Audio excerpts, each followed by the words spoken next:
Le renne ci permettono di vivere nella foresta. Solo grazie alle renne siamo in grado di migrare. Quindi per loro la renna è sacra. Qui i lupi attaccano sia l'umano ma soprattutto le renne e i cani proteggono tutti quanti qua. Stanno cominciando a tremarmi le gambe.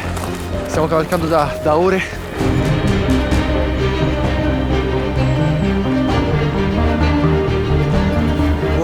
Quando le renne vengono attaccate dai lupi che entrano nell'accampamento, tutti gli uomini si armano di fucile per proteggerle.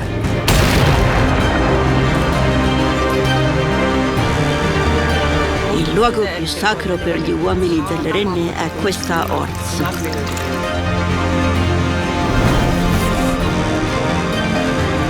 Ok, andiamo. Il mio nome è Giuseppe e ho una missione: girare il mondo per incontrare i personaggi più straordinari del pianeta e fargli una semplice domanda: cos'è per te la felicità? Benvenuti nel progetto Happiness. Ci troviamo in Mongolia, al confine estremo con la Russia siberiana. E l'avventura inizia proprio così. In groppa a una renna, perché questo è l'unico modo per raggiungere la tribù di Itzatan, gli uomini delle renne. In questo momento proprio i figli del leader sono venuti a prendermi ai confini della civiltà per portarmi all'interno del loro villaggio, della loro tribù, nella quale vivono isolati dal mondo e in coesione, in comunità con le renne. Loro sono una delle ultime tribù al mondo che vive allevando le renne. E si dice che le renne non possono vivere senza loro e loro non possono vivere senza le renne. Benvenuti in una nuova avventura alla ricerca della formula della felicità in Mongolia. Nelle terre più remote e inaccessibili della Mongolia settentrionale, una tribù dipende dalle renne per la sopravvivenza. Questa è la storia degli Itzatan e del loro legame indissolubile con questi magnifici animali. Per gli Itzatan le renne sono animali sacri, da rispettare e venerare. Sono la loro chiave per sopravvivere in un ambiente ostile e inospitale. Il loro latte, la loro carne e le loro pelli forniscono a questa tribù il cibo, l'abbigliamento e attrezzi per vivere nella taiga. In queste terre remote, le renne rimangono il fulcro della loro esistenza, testimoniando una connessione ancestrale che viene tramandata da generazioni. L'obiettivo di questa missione è vivere con loro per comprendere come una comunità possa vivere in armonia con la natura e dipendere dai suoi doni per sopravvivere.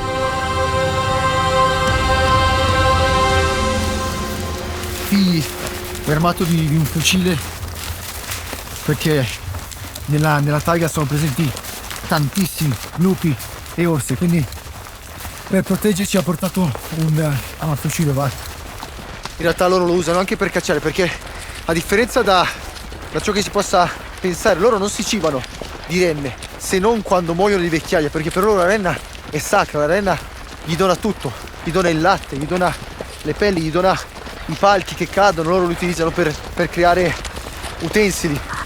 Quindi per loro la renna è sacra, viene mangiata soltanto in casi straordinari, o per sacrificio oppure quando muore per vecchiaia.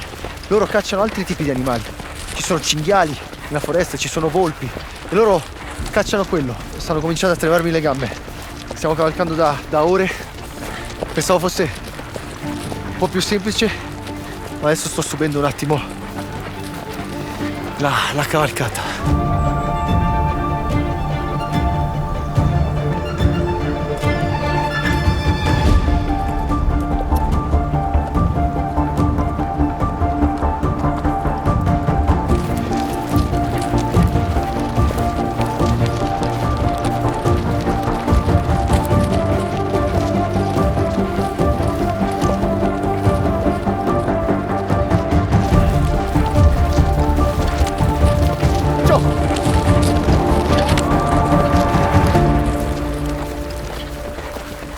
Siamo sicuramente vicini al villaggio perché già abbiamo incontrato le prime renne del gregge che stanno pascolando in cerca del muschio sotto la neve. Ne vanno ghiotte, infatti i Itzatan si spostano proprio per loro, per cercare il muschio e i licheni più freschi per loro.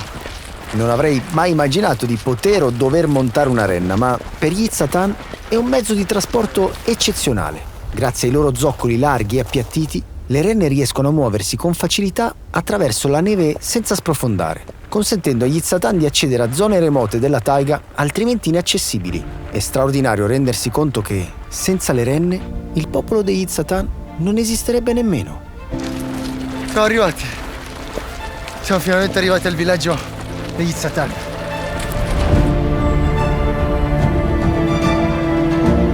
Attualmente la tribù conta circa 200 membri. Sono un popolo nomade e questo è il loro accampamento invernale. Vivono in tende coniche chiamate urz, che spostano in media ogni mese per trovare nuove aree di pascolo per le loro renne.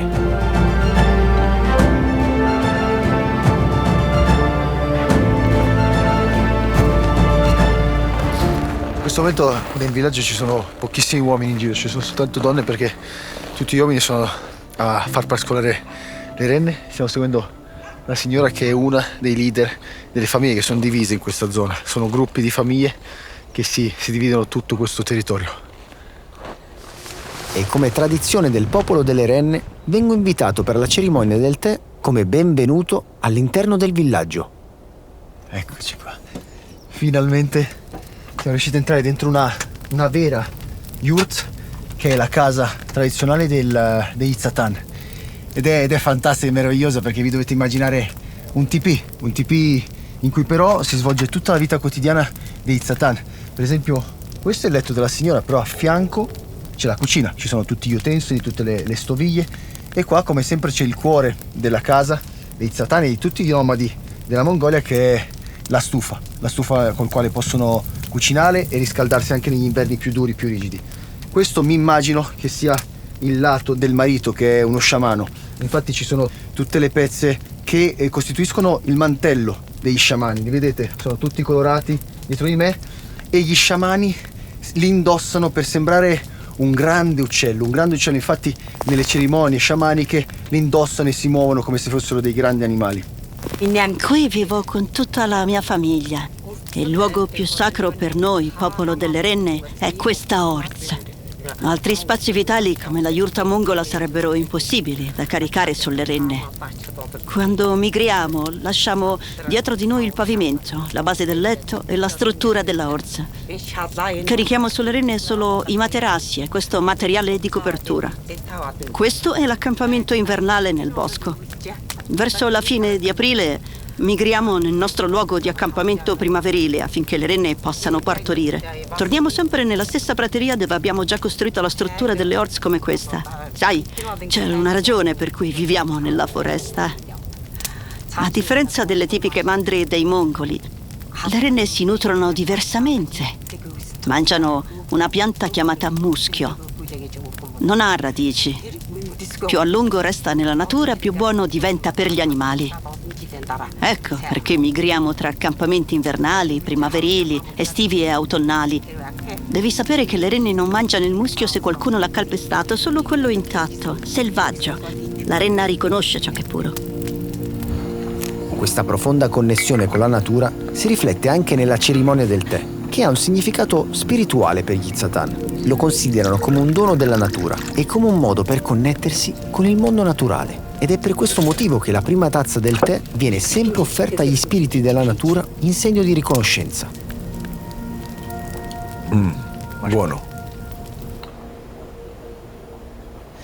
Questi cagnoloni possono sembrare coccolosi, tranquilli, docili. In realtà però sono i protettori del villaggio. Senza di loro probabilmente neanche gli Izzatan potrebbero vivere nella taiga così isolati dal mondo, perché qui i lupi attaccano sia l'umano ma soprattutto le renne, e i cani proteggono tutti quanti qua. Sono i guardiani. Nel villaggio sono tutti molto curiosi riguardo la nostra presenza, ma anche estremamente accoglienti. Ci tengono a raccontarmi la cultura della loro tribù come se così la rendessero immortale. A noi Izzatan non piace vivere in un luogo per troppo tempo. Noi ci chiamiamo così proprio per le renne. Za, da qui deriva il nome Zatan, popolo delle renne. Le renne ci permettono di vivere nella foresta. Grazie a loro siamo in grado di migrare. Oggi noi siamo noi solo grazie alle renne. Ecco perché la nostra vita è al loro servizio. Quando moriremo noi anziani, credo che i nostri figli continueranno a proteggerle. Tuttavia, i giovani di oggi tendono a trasferirsi in città perché la vita è più facile. Anche questa dolce signora ci invita nella sua Orz. Queste tende sono più di un semplice riparo, sono il cuore pulsante della vita degli Itzatan. È qui che tengono vive le tradizioni e si riposano dopo una giornata trascorsa a guidare le loro renne attraverso la sconfinata taiga. I giovani non comprendono però che la felicità risiede in una vita semplice, a contatto con la natura, come facciamo noi tutti i giorni, prendendoci cura delle renne e vivendo nelle nostre modeste orze. Le renne e la natura ci insegnano a sentire la vita che scorre. Osservando l'essenza della vita attorno a noi, riusciamo ad essere grati di ogni secondo della nostra vita terrena.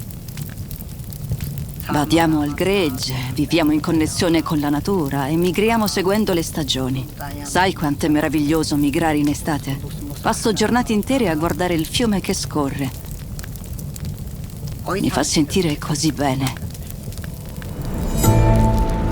Ogni famiglia possiede una dozzina di renne e gli uomini sono responsabili di addomesticarle, farle pascolare e proteggerle dai predatori. Mi sono unito ai figli del leader del villaggio per osservare da vicino la loro quotidianità. In un territorio sterminato e pieno di insidie come la taiga, le renne pascolano semiliberamente, protette dagli uomini armati di fucile che tengono lontani lupi e orsi.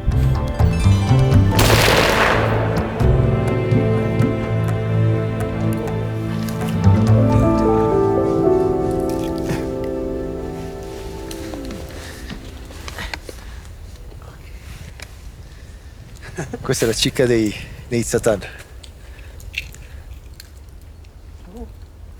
È la resina dei larici, che è buonissima per ispettorare, balsamica. Quindi nell'inverno loro si curano con questo in realtà quando hanno il raffreddore. La connessione qui nel villaggio di Itzatan è praticamente inesistente, è per questo che ci portiamo sempre in viaggio con noi il telefono satellitare, ma sapete che in casa, in Italia e quando viaggiamo usiamo sempre NordVPN per proteggere la nostra navigazione. Ora vi spiego perché. Da ormai 2 anni uso sempre l'app di NordVPN per navigare in modo sicuro e anonimo. Vi ho lasciato un link in descrizione per ottenere 4 mesi gratis e uno sconto esclusivo sulla protezione per 2 anni di NordVPN. In più, fino al 30 maggio riceverai anche fino a 50 euro di carta regalo da utilizzare per i tuoi prossimi viaggi su Flixbus, Airbnb, Italo, Volo Gratis, Amazon e molti altri store. Quindi è il momento perfetto per proteggere la tua privacy online e risparmiare sui tuoi viaggi futuri. Ormai nel 2024 usare una VPN dovrebbe essere scontato visto tutti i rischi che si corrono online, ma purtroppo non è così e molta gente lo capisce solo quando già ha subito un danno. Mentre con NordVPN con un solo account puoi proteggere fino a 10 dispositivi contemporaneamente, rendendo sicura la navigazione non solo per te, ma anche per coloro a cui tieni. E anche questa volta, come sempre, vi lascio un link in descrizione per provare NordVPN e ottenere l'offerta migliore sul mercato in questo momento. Cliccate il link in descrizione e provate NordVPN.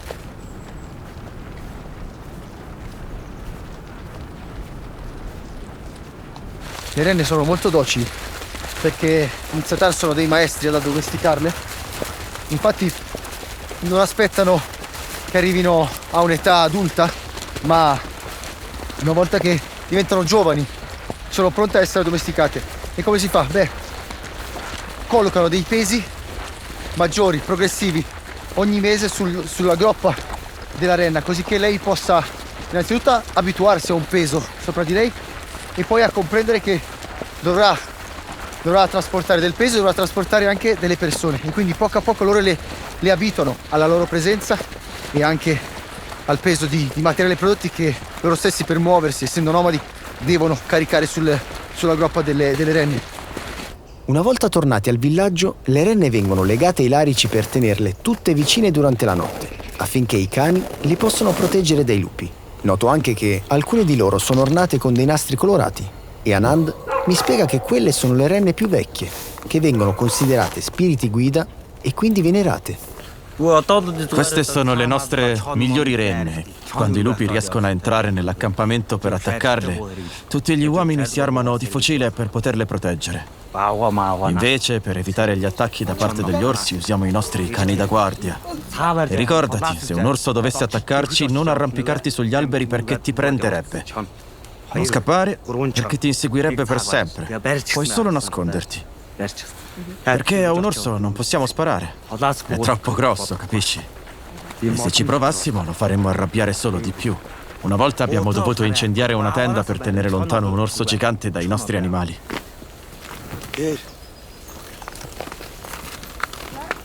Stiamo lasciando le renne al pascolo. Questo è un momento molto importante perché le lasciano libere nella montagna e in realtà non abbiamo ancora capito come faccia a ritrovarle ogni volta, però saranno libere, pascolare dove vogliono. Il fratello maggiore mi racconta che la vita nella taiga sta cambiando. La loro cultura e le loro tradizioni sono minacciate da leggi dell'uomo moderno che vietano la caccia quando per loro è vitale. E poi c'è il cambiamento climatico, che sta colpendo gravemente il loro habitat, causando scompensi nei cicli naturali e riducendo le risorse disponibili per le renne e per loro stessi. Nonostante queste sfide, però, il fratello minore resta ottimista e mi racconta con passione il motivo per il quale loro non abbandoneranno mai la taiga. Come ti senti quando sei nella natura selvaggia? Mi sento un animale felice quando sono nella natura, perché sono libero e non esistono più i confini creati dall'uomo. Amo immergermi nella natura da solo per connettermi con i miei animali e diventare una cosa sola, ammirare la potenza della natura. Quanto è semplice essere felice qui. È molto semplice. Quando arriva la primavera e raccogliamo i primi frutti che ci dona la natura, è felicità. Quando migro con mia madre, mio padre e mia sorella, è felicità. Quando mi prendo cura delle renne e proteggo la mia famiglia, questa è la felicità. Noi viviamo la vita così e non importa quanto difficile o scomoda possa essere la nostra vita, dobbiamo esserle grata perché ogni giorno è un dono. Nonostante le sfide e i cambiamenti del mondo moderno, gli Itzatan ci ricordano che la connessione con la terra e con gli esseri viventi che la abitano è ciò che ci rende veramente umani. Ma la domanda per cui sono venuto fin qui l'ho conservata per colei che ha avuto la fiducia nel nostro impegno nel documentare e condividere la storia del suo popolo, aprendoci le porte del suo villaggio. Qual è il significato della felicità per lei? Penso che la felicità non sia solo nell'ambiente in cui viviamo. Altrimenti solo in un luogo come questo potresti essere felice. Credo che la felicità sia quando non hai fame, non hai sete o non sei malato. La felicità sta nell'essenza della natura, la sopravvivenza. In fondo, anche noi esseri umani siamo animali e dobbiamo risvegliare l'animo selvaggio che è dentro di noi, cominciare ad ascoltare la natura. Noi qui diciamo che per vivere felicemente devi onorare e rispettare le leggi della natura. Questo è il segreto della felicità.